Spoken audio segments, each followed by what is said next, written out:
All right, I will pass the mic to Laura to start us off. Hello, everyone. I'm glad to see, I'm looking at the panelists and seeing some familiar faces and then some new faces as well. And so happy to be a part of this effort. This is the Indigenous Public Health Leadership Program.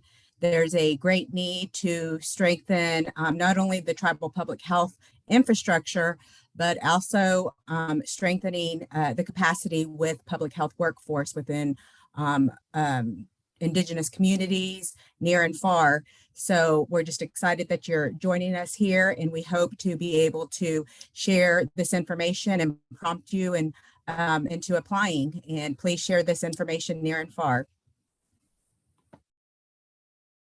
So we'll go ahead and just to kind of give you a brief overview of how this will go, we'll do some introductions.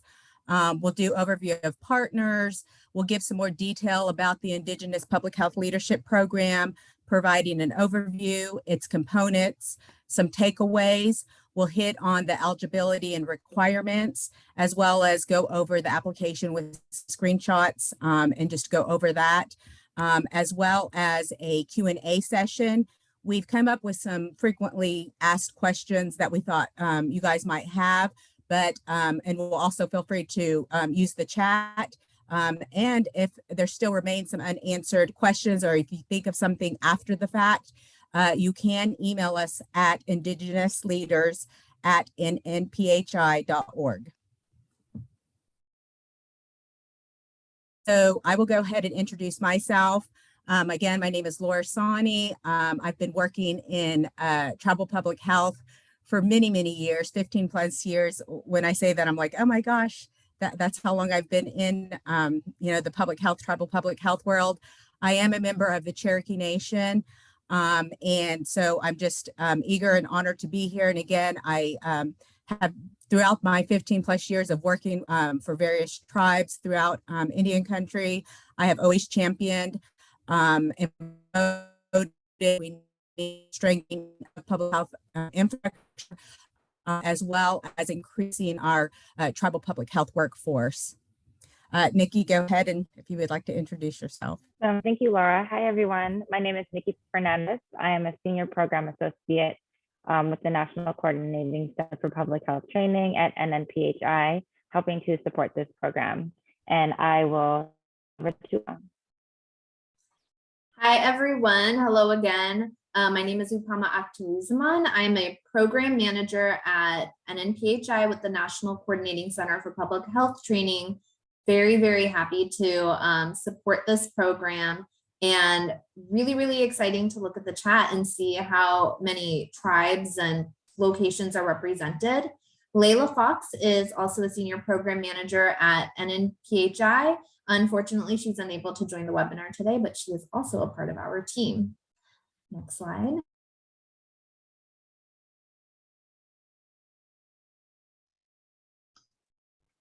Hi, everyone. It's wonderful to be here, and it's a pleasure to join in this partnership to provide this program with NNPHI and the American Indian Public Health Resource Center. My name is Myra Parker. I'm the director at Seven Directions, which is based at the University of Washington. I'm Mandan and Hidatsa. I'm originally from Fort Berthold, North Dakota, which is where I'm enrolled, and my dad is Cree from Rocky Boy in Montana. I'm an associate professor in the Department of Psychiatry and Behavioral Sciences in the School of Medicine at UW. And my training and background is in public health. And so I'll go ahead and pass it over to Christina to introduce herself. Thank you. Welcome, everybody. My name is Christina Ore. I am Huancafilicana and Irish from Peru, and born and raised in Tucson, Arizona. I'm a research scientist with Seven Directions. I have over 20 years of tribal public health experience. I'm primarily working with the Pascuyaki tribe here in Arizona and in Sonora, Mexico, and then also have worked in the past with ITCA. So welcome. I'm excited about this program. Thanks, Christina. And Katie Hess is also with our team. She's a research coordinator at Seven Directions and is Native Hawaiian. She wasn't able to join today, but if you're joining us for the program, you'll get a chance to meet her then. Hi, good afternoon. My name is Vanessa Tibbetts. I'm Oglala Lakota, and I work as the program leader from the American Indian Public Health Resource Center based out of North Dakota State University. We are happy to be working with Seven Directions and NNPHI on this project. And I will turn it over to the rest of our team members to introduce themselves. Gretchen, would you please introduce yourself?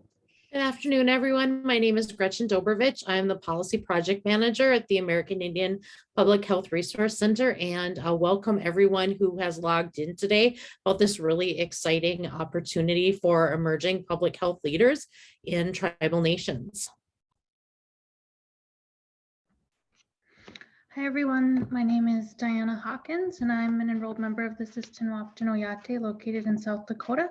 And currently I'm the Public Health Education Project Manager for the American Indian Public Health Resource Center. And Ryan Eagle could not be here, but he serves as our Public Health Research Project Manager.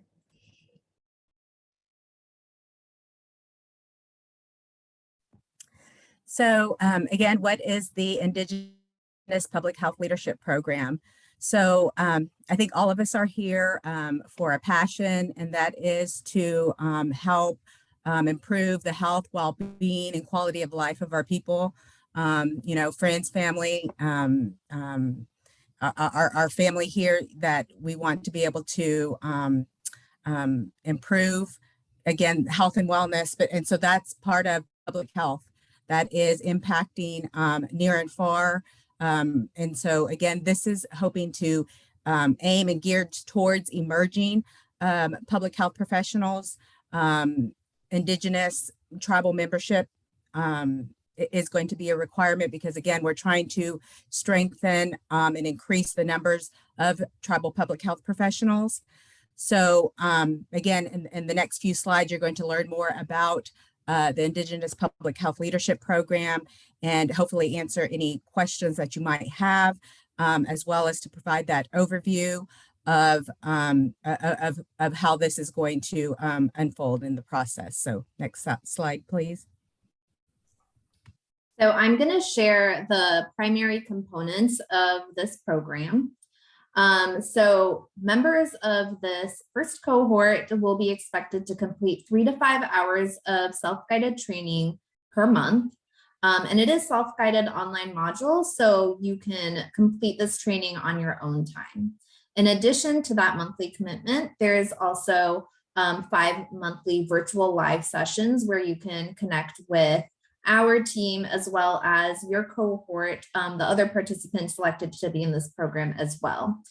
There is the opportunity to attend NNPHI, so the National Network of Public Health Institutes, our annual conference, which is taking place in person, fingers crossed, from May 17th to the 19th.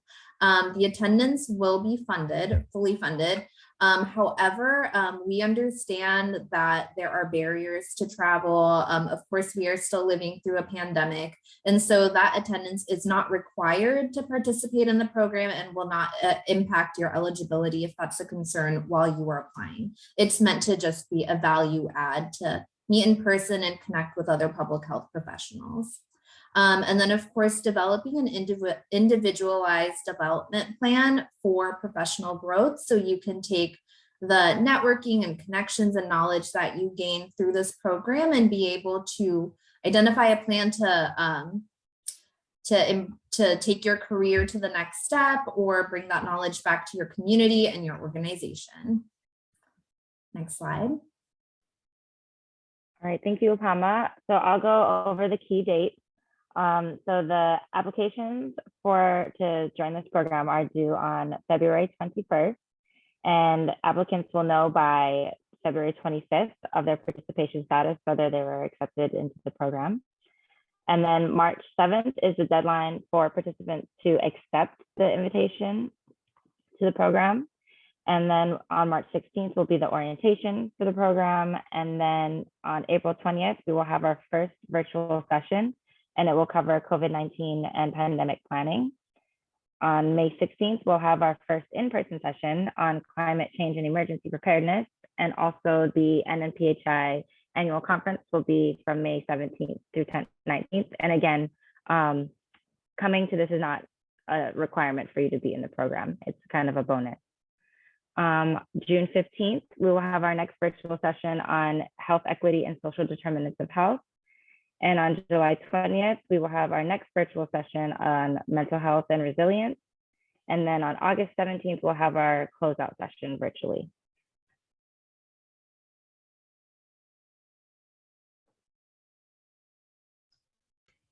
And this is Myra again. I'm going to talk a little bit more about some of the benefits from participating in the program.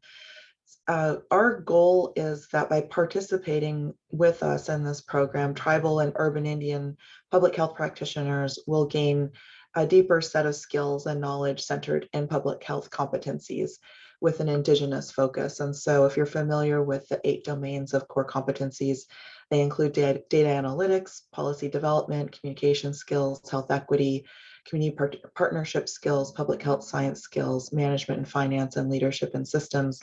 And so by pulling together these curriculum components that Nikki just went over, we're hoping that you all will be able to access these at a deeper level, particularly in relation to some of the issues that you all are grappling with and dealing with in your home communities. We also are happy to provide an opportunity for relationship building. By participating in these monthly virtual meetings, you'll have a chance to meet other folks like you who are confronted with the same issues, and perhaps we'll have opportunities to discuss them a little bit more in detail and think about some shared solutions, or just brainstorm about other ideas on how to address some of the concerns that you might be dealing with. We also are really happy to provide this invitation to participate in the NNPHI conference in New Orleans in May. It's a really great chance to meet public health professionals from across the country and to hear about some of the cutting edge work that folks are doing across many different types of public health settings, from tribal and urban Indian programs to county and state level, and also federal level programs. And finally, there's an opportunity to access some professional development support. And so NNPHI is able to provide up to $1,000 for additional professional development training or coaching. And you'll hear a little bit more about that later on.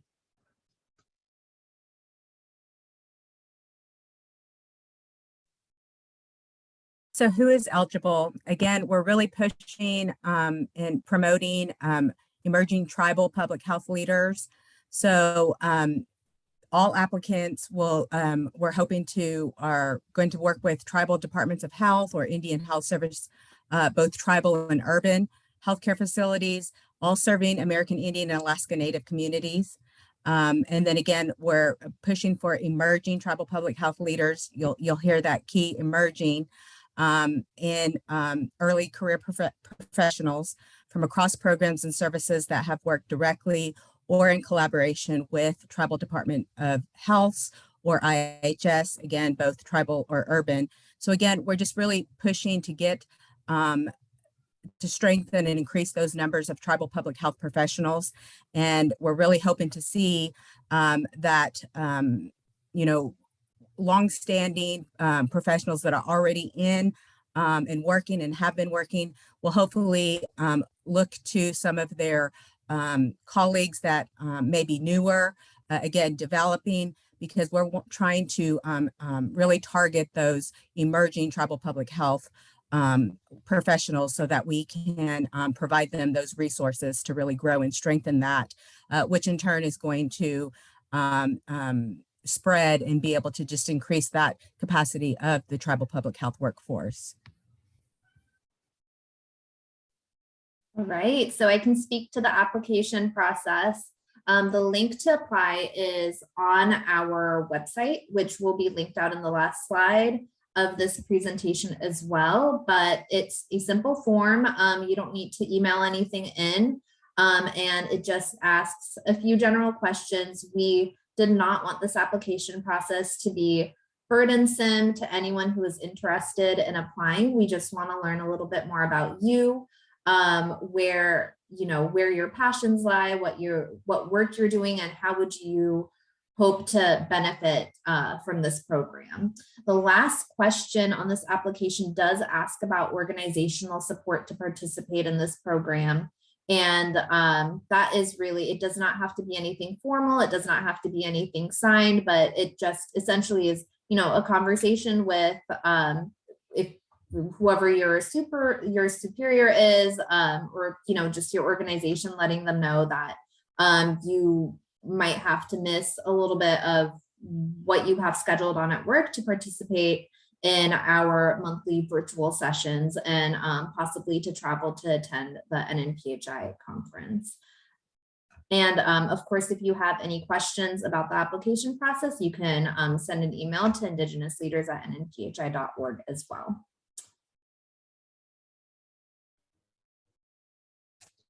Yes, and I will be assisting with frequently asked questions. There was a question in the chat that asked, so we can work for a tribal organization, but if you don't have tribal affiliation, it's not recommended. Opana, do you want to answer that question? Yeah, absolutely. So that's an excellent question. And we've actually received this question via email as soon as the application process opened up. So right now, we do ask that participants have a tribal affiliation. It doesn't have to be a federally recognized tribe or like an official enrollment, but to have that affiliation to participate in this program. Yes, so this program is really to help Indigenous emerging public health leaders. And our first question is that there's no cost to participate. There's only the cost of your time that takes to participate in our leadership institute. And so who are the right people in our department to apply? Again, this training is geared towards emerging leaders. So if you know anyone in your department who is recently working in public health, who is just becoming into their leadership roles, we really encourage those people to apply. The next frequently asked question is, I hold a high leadership position within my organization. Am I eligible for this program? Again, we are asking emerging leaders to apply. So if you know anybody who happens to be a public health coordinator or who is new within their leadership position, we're hoping that they could apply. And we're hoping maybe if there's enough high-level leadership that are interested in a program similar to this to offer maybe a larger leadership program in the future. Do I need approval for my organization to participate? You don't need formal approval, like we don't need a letter, but we do ask that you do get participation because some of our training sessions might be during the day or during work hours. Is travel required? It is not required, but we do encourage you to attend our in-person training opportunity in New Orleans. What is the monthly time commitment for the program? It is 3 to 5 hours a month. And when we talk about accommodations, will accommodations be available? Accommodations will be available regarding technology on a case-by-case basis. So if you don't have a web camera for your computer, we might be able to assist with accommodations for that. Also, professional development will be available after the program ends, and professional development will be up to $1,000 to attend training for future development opportunities in the future. And who should I contact if you have additional questions?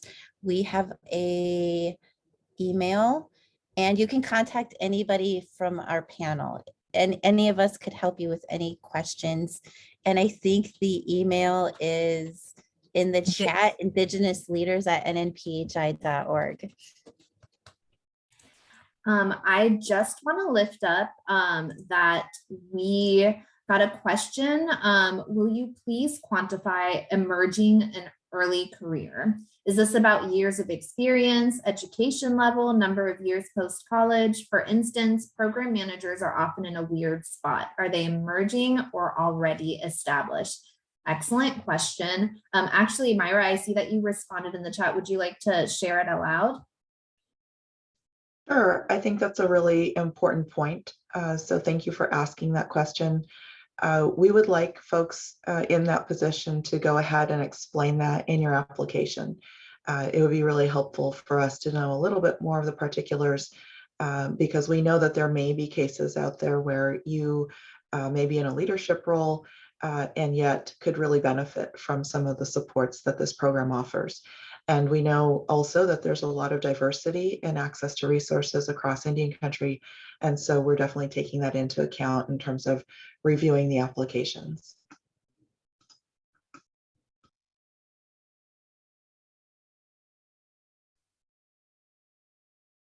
So I see we have another question in the chat. All right, can the funds for professional development be used toward graduate program fees? That is an excellent question. I know what we initially had in mind were more like one-off expenses, such as, attendance to a conference or, opportunities like that. However, you know what, that's a really great question. We'll take it back to our team and see if that's a possibility. So stay tuned. We are gonna provide this webinar, and we'll also update an FAQ page on our website. So we'll definitely get more particulars about that. That's an excellent question, Afton. Could you put the links to the announcement and application here so we can share with others? Yes, we will. We'll do that. Oh, okay, thanks. Myra already did that. There was a question. Will this be a one-time program, or are there plans to have additional cohorts in the future to continue building capacity? So, great question. So this is a pilot program. This is a pilot program that is funded by the CDC. Also want to uplift that. We are funded by the CDC, and they have a lot of interest in building out these career opportunities within like tribal and indigenous communities. And so we can't promise anything, but that is the hope, that this pilot program can evolve and grow and develop throughout the years. I think too, the applications, seeing that spectrum of applications will also help us to be able to justify that need. Like we were saying, we're targeting emerging, and again, that can be a spectrum in itself, but depending on the numbers and types of applications we get, will assist us in being able to make that assessment and justification for other types, like the leadership program, and again, just for that continuation and need.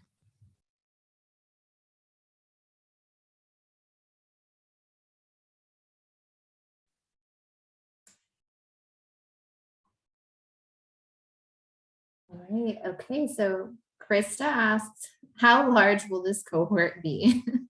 And so this is our pilot cohort. We are expecting it to be ideally somewhere between 30 to 48 participants in this initial cohort.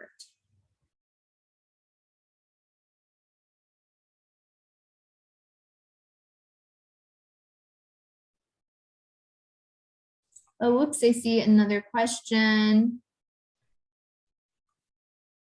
Will there be assistance in paying for the trip to New Orleans in May? Our clinic frequently has a very limited travel budget. Andy, yes, there will be assistance. That travel will be funded to be able to attend the conference. And also, in addition to that, we will be having an in-person session. So you will be meeting with your cohort and get to explore New Orleans and get to connect with other people in your cohort. So yes, that will be funded. Okay. All right. We are here to answer any questions you may have. And please share with your networks. And if you need any help, don't hesitate to contact any of us regarding your application. If you're wondering if you might not be eligible, just apply and then we'll know and we can work that out as we're reviewing the applicants. Yes, Vanessa, when in doubt, apply. Yes, absolutely. And I know Myra dropped the links into the chat. Thank you for doing that. Please share this opportunity far and wide. If anything, as Laura said, you know, even if we can't extend this opportunity to everyone who applied, it is justification for expanding this program and letting our funders know that there is a need and desire for this type of work. Okay, I see in the chat. Does master's level include those who are current MPH students but not graduated yet? Okay, I see a couple of questions in that vein. So although this program is technically for folks that are early on in the workforce or working for an organization already, if you were a graduate student, I know a lot of graduate students are working in, like, you know, healthcare facilities, they're working within community programs, they're building out their practicum, internship, and do have those real world experiences that are not just the academic classroom experiences. So if you are a graduate student that's interested in applying, definitely apply, but make sure in your application you're including those experiences that are, you know, on the ground and in the communities. Is there anything, does anybody else want to add to that? No, I just agree. We encourage students who are working out in their communities, who are also students, to apply. And also, do we have the ability to change or update our application after it's been submitted? That's a very good question. I don't believe so. However, if you do want to resubmit your application, I would just say you can go back to the link, resubmit your application, but then send an email to indigenousleaders@nnphi.org with your information and just letting them know that you resubmitted your application, so we know which one to look at. And again, do we get a certification after the completion or a credential? That was another question asked. Another excellent question that we went back and forth on, but because this is a pilot program and also we are putting this program together a little bit quickly on a timeline. So we will not be giving like an official certification. I mean, we can send you a certificate that you've completed the program, but it wouldn't be like an official certificate through a university or like CEUs or credentials just for this pilot program, but that is definitely something that we would like to see happen in the future. Great question.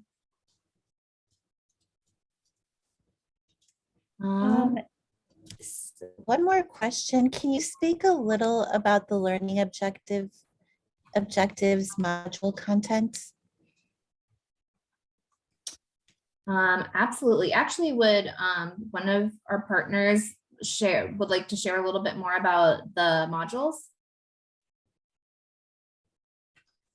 Yeah, I'd be happy to talk a little bit more about that. So some folks may have joined a little bit late, and so what we were talking about earlier was that we looked at the 8 public health competencies and tried to kind of group them by topic as best as possible, and also reviewed some existing trainings that are available online, and did kind of a matrix of the public health competencies and the available trainings and identified curriculum accordingly. In addition to that, we also looked at some of the salient issues in Indian country right now with regards to public health. So of course, COVID-19 and, emergency response, Indigenous social determinants of health. Those are issues and examples of topics that a lot of folks are talking about right now and could probably use additional support around. And so we integrated those as best we could as well, given the short time. We only have 6 sessions together, unfortunately, and tried to kind of help to make those connections. So I don't know if folks, remember sitting in undergraduate or master's programs where, you're learning the content, but you don't always get examples from tribal communities or urban Indian communities or populations. And so that's what we're really trying to do, is trying to help to provide those examples and create some of those connections, as well as an opportunity for folks to touch base with other people who are, dealing with similar concerns and public health issues in their communities. And really linking our emerging public health leaders to resources. When will we know if we are eligible? So the application approval process will be February. Nikki, can you refresh me on that date? Yeah, of course. So the applications are due on the 21st of February, and you will be notified on the 25th if you are invited to participate or not. 25th of February. I'd like to amend that to the end of February, just to give us a little bit of wiggle time, because with the attendees on this webinar, I'm anticipating we're going to have a lot of applications, which is very exciting. Someone wanted a little bit more information on the personal plan for professional growth. Will participants need to show how they will implement those skills gained?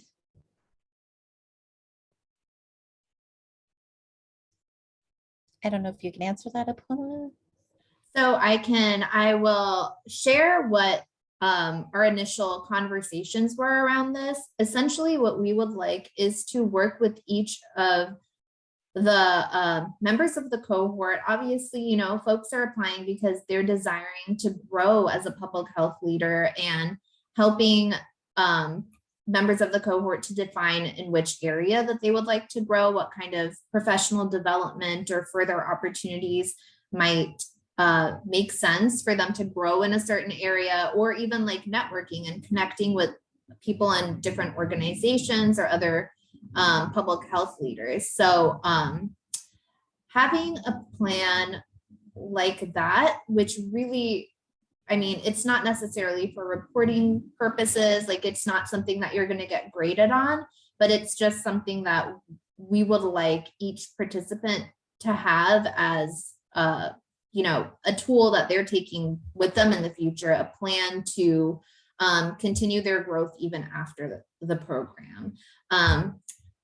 Does that answer your question? I feel like that was maybe a little bit of a broad or general answer.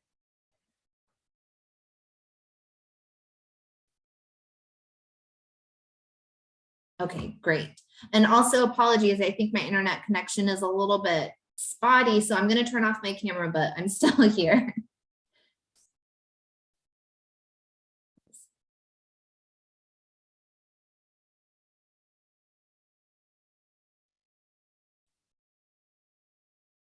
Right. Are there any other questions? I am not seeing any more questions. All right. Okay. So the one question just came through. Will you accept people who work in the same organization, or try to select one per organization to get more variety? We had really talked, I think, about trying to make it as diverse as possible. So I think, and then we discussed, there could be various departments within one tribal system, but completely separate. So I think it's really going to be like case by case basis, and looking at the applications and vetting, because they could be totally different public health efforts. So again, we're kind of looking at a variety of things geographically, tribal representation, and then again, like public health. I always like to say effort instead of position wise, because the various efforts that a particular person might be doing. And so we're kind of taking that all into consideration, because we want a very diverse a group of people.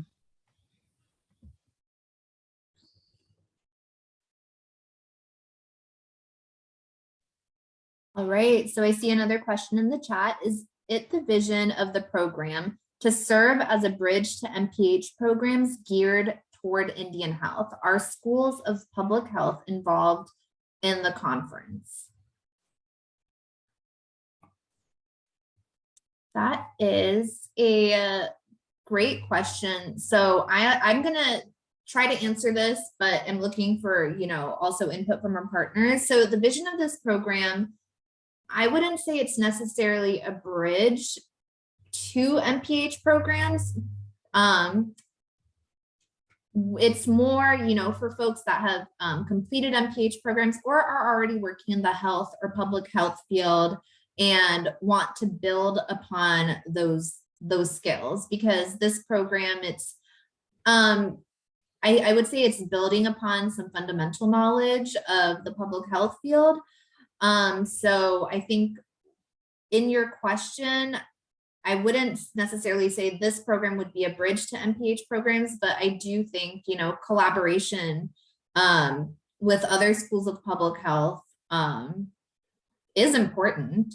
And so for the second part of your question, are schools of public health involved in the conference? So I'm assuming you mean the NNPHI annual conference. This is my first year at NNPHI, but I know at the conference we have public health institutes that span the nation. I think we have over 40 public health institutes in different parts of the country. And it's an opportunity to connect with different public health institutes. That's a great question. I'm actually not sure if there is much collaboration with schools of public health, but that's a great question. I'm on the planning committee for the NNPHI conference. Oh, perfect. And our center, the American Indian Public Health Resource Center, is housed in the School of Public Health, the North Dakota State University. We're in the College of Health Professions in the Department of Public Health. So we are kind of like a school of public health, and so we are involved in that conference. We're involved in this training. We're involved in helping develop the curriculum. So schools of public health are involved in this project in multiple ways. I think that just to piggyback off of that, I think that is going to be an indirect goal as well, is to try to reach and make that establishment. If we're going, we have our modules and we have that, but if there's any opportunity for us to connect with those types of institutes, whether academia, whether it's just somebody that has vast experience, a public health educator within one of those, we're going to reach out and try to pull as many people as we can for that benefit of that cohort. We've had the discussions of our tribal education institutes, the various ones throughout, the United States. That'd be great. Again, I think that since this is a pilot, there's a lot of great what ifs and possibilities that can be achieved. And so I think it's whatever that cohort, and then for all of us here wanting to do, make some big impacts in that. So nothing is ruled out, I don't believe. I think to have a good goal and vision and to go after that, to me, that this is going to be a great, excellent opportunity. Yeah, I would agree with Laura and Vanessa and Upama, and I just would say that that's where I think the individual development plan kind of comes in. If folks are interested in pursuing a master's of public health, then we do have connections across the country to help support that. If you're wanting to go after that MPH or PhD or whatever that, degree is that you feel will help you, do the work that you want to do, then that's why, we're doing this. We want to help support that effort. We also understand that people may be, perfectly ready, to continue their public health practice at the level that they are. And this is an opportunity to diversify their skill sets and to build their competencies in order to be able to continue to grow, the work that they're doing within their communities. Yeah, and I also wanted to mention it's also an opportunity to explore a variety of public health careers. For example, I know the CDC wanted to highlight some of the careers that they have within their institution, working with tribal nations and tribal governments. So public health is very broad. So we would love to spread the word of public health and help you guys spread the word as well. And, we talked about this, about there being a spectrum of infrastructure. There's going to be some tribal areas, tribal nations that are going to have a more developed, robust public health system, and versus some that are just, pieces of it. So we're taking that into consideration too, because, for those opportunities, if somebody turns in an application but is doing some community-based things that perhaps they don't have that opportunity for formal, public health services, but you're doing that type of community work, grassroots efforts, community engagement, we're taking all of that in consideration. And again, with the ultimate goal to strengthen tribal health infrastructure and capacity, but we do understand that there is a spectrum of some being in its early stages and some being very robust. So I just wanted to point that out because when in doubt, apply. Do not count yourself out. And from either side, I want to say. So I just want to lift up a couple of questions that came through. Someone joined late. That's okay. We are going to have a recording of this webinar on our website. If you joined late or if you want to share it with other folks in your organization or networks. So no worries. And then another question that came through, what if we want to amend our application that's already been submitted? I don't believe that there is a way off the top of my head. I don't believe that there is a way to go back and amend an application that has already been submitted. But if you would like to resubmit another application, please email Indigenous leaders at nnphi.org with your name and your information, and just let us know that you've resubmitted your application. So yeah, just give us a heads up that you're resubmitting it, and that's totally fine. And then are there word counts or suggested lengths for each prompt within the application? So we intentionally did not include a word count or a suggested length for each prompt. We would like for your answers to be comprehensive, but we're not asking for essays or anything like that. We just would like to get an idea of what your role is at your organization, and again, what you hope to gain from this for this program. So I'm sorry if that wasn't very helpful, but yeah, there's no specific guidelines for how long your responses should be. We just want to get to know you better.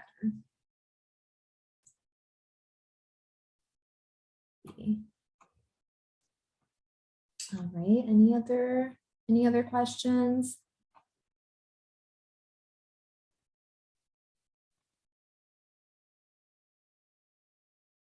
Right. Okay, well, if there aren't any other questions right now, we can close our webinar a little bit early, but just want to emphasize, if you do have any other questions that come up, please email us. You can reach out to anybody on this panel today with your questions about the application process, and please share this opportunity within your networks. We're hoping that our pilot cohort is robust and representative. And thank you all so much for your interest in our program. It's so exciting. Just going through the chat and scrolling through the chat and seeing where everybody's from, it's extremely exciting. And I'll pass the mic, thank you all for joining, and I'll pass it to the panelists to make some closing remarks. Thank you. Looking forward to reviewing the applications and excited for seeing you guys. Thank you guys for attending. Yes, share the word, get this out. Excited to see so many people interested right off the bat with this, and that makes my heart swell, because this has to again do with the strengthening tribal public health infrastructure and the tribal public health workforce and its capacity. And so again, I encourage you to apply. When in doubt, just apply. And then again, share this near and far, because we want to see a great outturn, because again, this is going to show the need that our Indigenous communities need. And so again, thank you for taking the time. Great to see you all. Take care. Please get your applications in. Yeah, all right. Thanks, everyone. Take care. I am going to end the recording